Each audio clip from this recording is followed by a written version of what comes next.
Dikisahkan di dalam salah satu kitab karya Al-Ghazali juga, ada seorang rahib, pendeta, ini punya kelebihan kasyaf. Kalau dalam bahasa tasawuf namanya al-kasyaf. Al-kasyaf itu dia terlintas dalam benaknya bisa mengetahui isi hati seseorang. Al-kasyaf. Tapi yang uniknya yang mendapatkan ini rahib, pendeta. Sehingga berita ini tersebar luas, orang-orang heran. Termasuk ada seorang ulama, dia ingin mendatangi pendeta tersebut, menanyakan apa amalnya sehingga bisa kasyaf, terkenal di penjuru tempat di negerinya. Maka ulama itu datang menemui sang pendeta. Dia bertanya kepada pendeta, apakah benar engkau kasyaf? Sebelum dia menyampaikan itu, pendeta sudah menjelaskan, langsung praktek. Oh, kau datang kemari mau begini. Heran ini ulama, luar biasa, isi hati saya dia tahu. Kemudian sang ulama mengatakan, wahai rahib, dari mana kau dapatkan kelebihan ini? Dia katakan, dari nabi kalian. Dari nabi kami?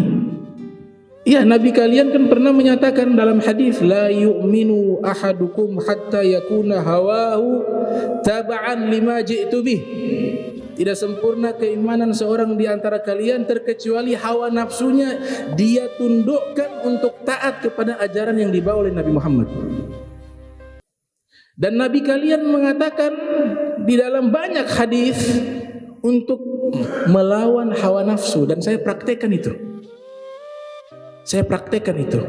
Karena saya praktekkan itu, maka saya diberikan kelebihan oleh Allah, disebutkan Allah, dengan bisa mengkasyaf isi hati manusia yang datang kepada saya. Bagaimana yang kau lakukan? Seluruh dorongan nafsu yang mengajak kepada makankah itu, minumkah itu, tidur, selalu saya menyalahinya. Ketika saya terdorong oleh nafsu untuk minum air es, ma'ul barid, saya minum air hangat. Ketika nafsu perintahkan saya waktunya tidur, saya tidak tidur. Nanti nafsunya tidak tidur, saya tidur. Ketika nafsu ingin makan makanan ini, saya makan makanan yang lain. Jadi setiap hari dorongan nafsu tersebut dia lawan. Apa yang terjadi? Dibukakan dia keramat, walaupun dia bukan agama Islam. Maka ulama itu mengambil kesempatan, dia berdakwah. Kalau benar ini kau dapatkan dari nabi kami, kenapa sampai sekarang tidak masuk Islam? Dia bilang tidak, saya tidak akan masuk Islam. Akhirnya ulama ini marah, ayo masuk Islam, dipukul itu meja. Baru dia syahadat, asyhadu an la ilaha illallah wa asyhadu anna Muhammad Rasulullah. Bingung ini ulama, ajak baik-baik masuk Islam tidak mau, kemudian dipaksa dengan kasar baru masuk Islam.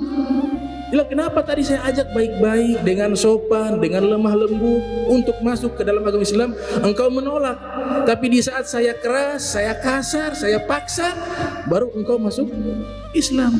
Apa kata sang pendeta? Di saat engkau mengajak dengan lemah lembut, itu nafsu bilang sudah masuk Islam tuh, kasihan. Masuk sudah. Itu dia ajak dengan baik itu. Dan saya punya prinsip kan harus melawan nafsu. Tapi di saat engkau kasar, nafsu bilang, jangan masuk Islam.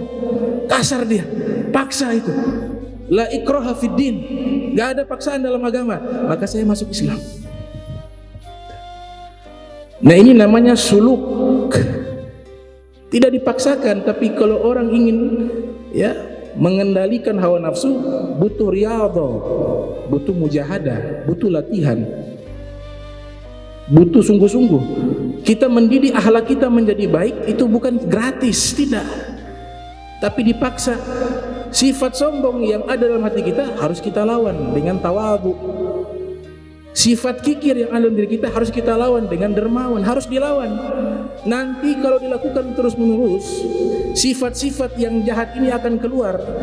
yang ada dalam diri kita sifat yang baik, karena sudah menjadi adah.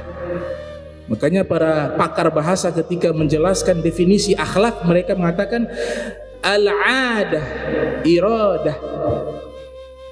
Akhlak itu adalah kebiasaan yang dilakukan sehari-hari sampai menjadi sifat gitu.